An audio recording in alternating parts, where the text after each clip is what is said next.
देख रहे हैं आरबी कम्युनिकेशन लाइव। नमस्ते, सत श्रीकाल, आदाब दोस्तों। मैं हूं आपका शाहजहां सिंह। आप अक्सर मुझे मेरे टीवी शोज़ में देखते हैं, सीरियल्स में, फिल्मों में, एड्स में। आज एक ऐसी स्थिति आ गई है हिंदुस्तान में कि आप हर बिज़नेस में अपने घर में कैद होकर रह गए हैं। आप कुछ नहीं कर पा रहे हैं। और हिंदुस्तान एक ऐसा देश है जहाँ पे सब चीज़ों के लिए कमाना ज़रूरी है, काम करना ज़रूरी है, क्योंकि यहाँ पे बहुत सारे लोग कमा के खाते हैं। जिनका बर्थडे का काम होता है, सुबह से कमाते हैं, शाम को खाते हैं, कल कमाते हैं तो परसों खाते हैं। तो इतने दिन घर पर बैठना, ये लॉकडाउन उन लोगों को बहुत प्रभावित कर गया है। स्पेशली बहुत बुरा लगता है, बहुत सैड फील होता है, क्योंकि आज हम घर पे बैठ के टीवी देख रहे हैं, न्यूज़ देख रहे हैं, हमें सब इन्फॉर्मेशन घर पे बैठ के पता चल रही है। क्योंकि अक्सर हम अपने काम के सिलसिले में घर से बाहर रहते थे, लेकिन अब घर पे रहते हुए कि इतनी चीज़ें पता लग रही हैं कि बहुत दुख होता है। जैसे कि कुछ मज़दूर जो इन शहरों में, बड़े शहरों में रहकर ना तो कुछ उनको खाने को मिल रहा है, ना उनकी रहने की जगह है, ना उनके पास पैसे बचे हैं, क्योंकि 2 महीने का लॉकडाउन है। 2 महीने कोई भी आदमी जो पैसा कमा के खा के ज़िंदगी गुजारता है, उसके लिए मुश्किल हो जाता है कि घर पे बैठ के खाना। क्योंकि हिंदुस्तान में गरीबों की संख्या मेरे ख्याल से 70-80% है। उसके बाद बाकी सारे मिडिल क्लास वाले, 10% इसमें रिचेस्ट पीपल आते हैं, जिनको कभी भी इन चीज़ों से जूझना नहीं पड़ता। आज वो सब बैठे हैं। तो लेकिन सबसे ज़्यादा मुश्किल का दौर आया है उन लेबरर्स के लिए, उन मज़दूरों के लिए। पिछले कुछ दिनों पहले देखा कुछ न्यूज़ में कि कुछ मज़दूर रेल की पटरी पर कट कर मर गए। अभी कल परसों एक घटना हुई है कि ट्रक में मज़दूर जा रहे थे, तो वो भी बेचारे उस एक्सीडेंट का शिकार हुए, मारे गए। सरकारें उनको पहुंचाने का इंतज़ाम नहीं कर रही हैं।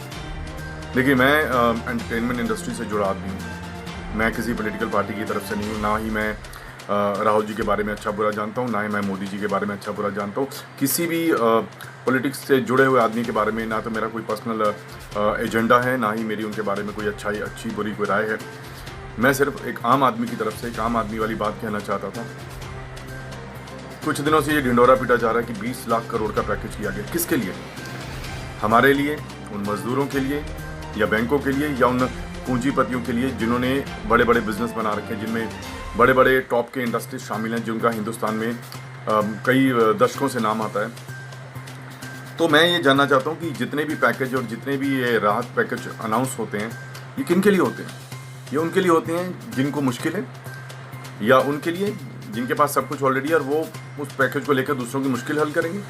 ये मुझे एजेंडा आज तक समझ नहीं आया। मैं ऑलरेडी अपनी इंडस्ट्री की तरफ से भी एक राय रख चुका हूँ। हमने कुछ दिन पहले पोस्ट किया था। एक पोस्ट था कि बॉम्बे में जितने भी एक्टर्स रहते हैं, जितने डायरेक्टर्स रहते हैं, जितने टेक्नीशियंस रहते हैं, जितने भी लोग बॉम्बे में दूसरे शहरों से आके काम करने के लिए आके रहना शुरू करते हैं, ये दुनिया भर में फेमस है कि बॉम्बे की प्रॉपर्टी और बॉम्बे के रेंटल वर्ल्ड में सबसे महंगे हैं। तो आप सोचिए, जो आदमी अपने घर से 2 महीने से यहाँ पे आके बैठा हुआ है और वो काम नहीं कर पा रहा है, और उनके लिए रेंटल बर्डन, महाराष्ट्र गवर्नमेंट से मेरी ये एक रिक्वेस्ट थी कि इनको कुछ राहत दी जाए। क्योंकि देखिए, ऑनर्स को है कि जो ऑनर्स ऑलरेडी अपनी प्रॉपर्टीज़ बनाकर बैठे हैं, अपने घर में बैठे हैं, उनके लिए मुश्किल नहीं है। लेकिन जो लोग बाहर से आके इतने भारी भरकम रेंट देते हैं, और रेंट भी इनका कम नहीं है, मिनिमम 20,000 एक छोटे से कमरे का है, जो भी कोई मेकअप या डिपार्टमेंट वाले लोग रहते हैं। और एक्टर्स जितने रहते हैं तो उनकी एक लाइफस्टाइल है, कम से कम 50,000 का उनका एक घर का रेंटल होता है। They are not able to manage, क्योंकि शूटिंग्स में जितने भी लोग काम करते हैं, सबको पैसे 3 महीने के बाद मिलते हैं। और ये जितने मजदूर हैं जो इस चीज़ों से जुड़े हुए हैं, चाहे वो कारपेंटर हैं, चाहे वो मेट्रो का काम कर रहे हैं, हर कोई भी काम नहीं कर पा रहा है। सब लोग अपनी जगह पर फंसे पड़े हैं, और सरकारों ने इनको भेजने का एक इंतज़ाम तक नहीं किया। सरकार इनके लिए प्राइवेट बसेस का इंतज़ाम कर सकती थी, इनके लिए स्पेशल डॉक्टर्स की टीम लगाकर उनको टेस्ट करके एक एक करके बस में चढ़ा के उनको उनके शहरों में भेजा जा सकता था, उनके खाने पीने का इंतज़ाम किया जा सकता रास्ते से। तो ये जो लोग ट्रेन में कट के मर रहे हैं, ये जो ट्रकों के बीच घुस के जा रहे हैं और भूख से मर रहे हैं, उनके छोटे छोटे बच्चे मैं देख रहा हूँ कि रोड पे चल रहे हैं, पैरों में छाले पड़ गए हैं, जूते चप्पल नहीं है उनके पास इतनी गर्मी में पीने को पानी नहीं है।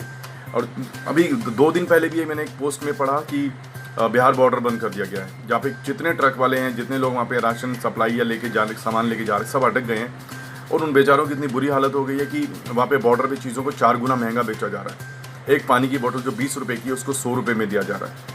एक खाने की चीज़ जो 20 रुपये की है, उसको 100 रुपये में बेचा जा रहा है। एक बिस्किट का पैकेट जो 5 रुपए का उसको 50 रुपए में बेचा जाए। तो ये हिंदुस्तान में क्या हो रहा है? ये लूट मची हुई है कोरोना में, या देश में ये 20 लाख करोड़ का पैकेज किसको दिया जाएगा? I just want to know. और सबसे बड़ी बात, सरकार को एक चीज़ ये करनी चाहिए, जितने लोग हिंदुस्तान में रेंटल में रहते हैं उनका 2-3 महीने जब तक लॉकडाउन पीरियड का है रेंट वो तो माफ़ किया जाए, या उस रेंट में डिस्काउंट दी जाए, वेव ऑफ किया जाए। आई डोंट नो क्या उसमें एक जो भी होगा, जो भी गवर्नमेंट को ठीक लगता है, क्योंकि ओनर्स को भी प्रॉब्लम ना हो, रेंटल्स के भी प्रॉब्लम ना हो, और उन मजदूरों को जो फंसे हुए हैं जिनके पास पैसे नहीं हैं उनको पैसे दिए जाए थोड़े थोड़े, कम से कम उनकी जेब में वो पैसा रहे, ताकि वो बीमार हो रहे हैं या उनको कुछ खाने को लेना है, या क्योंकि 100 ज़रूरतें होती हैं, और उनको चढ़ा के उनके बस में उनको उनके घर भेजा जाए, उनको इतने पैसे दिए जाएँ कि वो 1-2 महीने का राशन अपना स्टोर करके रख सके। दूसरी बात मैं ये जानना चाहता हूँ कि गवर्नमेंट कहाँ है आज entertainment industry, events industry, daily wages और होटलियर्स और hospitality industry, food industry, dhaba, restaurant, ये जितनी चीज़ें हैं, मुझे लगता है कि ये इन लोगों को गवर्नमेंट को टैक्स देना या तो बंद कर देना चाहिए, क्योंकि आज जब ये इतनी गड़बड़ सिचुएशन आई है, क्या वो लोग खाते नहीं हैं? क्या उनके घर नहीं है? क्या उनके बच्चे नहीं हैं? क्या उनके घर के खर्चे नहीं हैं? गवर्नमेंट में कोई भी किसी भी पैकेज का ऐलान नहीं किया ऐसे लोगों के लिए। और ये 20 लाख करोड़ के पैकेज की जो कहानी सुनाई जा रही है हर रोज़ टीवी पे, आज पहला, कल दूसरा, तीसरा, चौथा, ये पैसा कब, कैसे, किसके अकाउंट में आएगा? इनको कैसे डिलीवर किया जाएगा? ये पैसा या तो बैंकों में डाल दिया गया लोन लेने के लिए। आपको क्या लगता है, क्या लोग लोन ले पाएंगे अभी? और लोन लेने की जो शर्तें हैं, उसके बाद लोन का जो इंटरेस्ट है और लोन की जो EMIs हैं वो भी भरनी पड़ेंगी। तो ये पैकेज कहाँ से हुआ? GST, entertainment tax, sales tax. एक आदमी जब अपने किसी दूसरे शहर से, गांव से एक शहर में आता है काम करने के लिए, तब गवर्नमेंट ने कोई ऐसी सुविधा नहीं दी होती कि उस बंदे को, अगर उस व्यक्ति को, उस महिला को अगर घर में खाना, उसके पास खाने के पैसे नहीं है, उसके पास रहने के पैसे नहीं है, एक ऐसा सेंटर है कुछ जिससे वो उनको प्रोवाइड करे उस टैक्स के पैसे से, जो टैक्स का पैसा मिलता है। मतलब जो बंदा जब नहीं कमा रहा है तो गवर्नमेंट कहीं नहीं दिखती, लेकिन जिस आदमी वो पैसा कमाना शुरू करता है तो गवर्नमेंट एक शेर की तरह, एक भेड़िए की तरह, एक कुत्ते की तरह उस पर टूट पड़ती है। भाई ये डिफरेंट टैक्सेस के नाम से, जिनको मैंने अभी नाम दिया गया, GST, food tax, sales tax, income tax. एक बात सुनिए, आपने इनकम टैक्स के पहले इनकम जनरेट करने का सोर्स दिया क्या?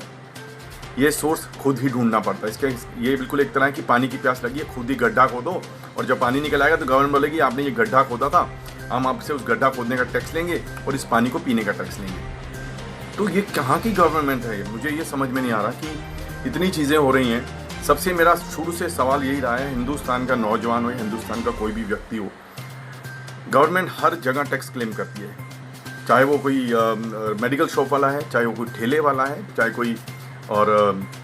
कोई एंटरटेनमेंट इंडस्ट्री का, कोई इवेंट का है, कोई शूटिंग होती है, कोई इवेंट होता है, परमिशन का पैसा लेना पड़ता है, इवेंट की परमिशन का पैसा लेना पड़ता है, उससे जो पैसे की इनकम आती है उसका भी उनको टैक्स देना पड़ता है। Even actors, directors, producers, distributors, channels, जितने लोग पैसा कमाते हैं वो पैसे में से चैनल को एक हिस्सा, बड़ा हिस्सा चैनल को जाता है। लेकिन आज जब एक ऐसी मुश्किल स्थिति आई है तो चैनल, तो ये लोग, इन लोगों के लिए कहाँ हैं? गवर्नमेंट की किसी भी आदमी की आवाज़ इसके लिए नहीं आ रही है। वो सब यही रोना रोते हैं कि हम मजदूरों के लिए करेंगे। मजदूरों के लिए क्या किया उन्होंने? जिनका रोना लेके ये पैसे लिए जाते हैं, आप उनके लिए भी कुछ नहीं कर रहे हो। आज कोरोना टाइम में आपने सिर्फ इतना बोल दिया कि घर पे बैठो, बी सेफ, हाथ धो, मास्क लगाओ।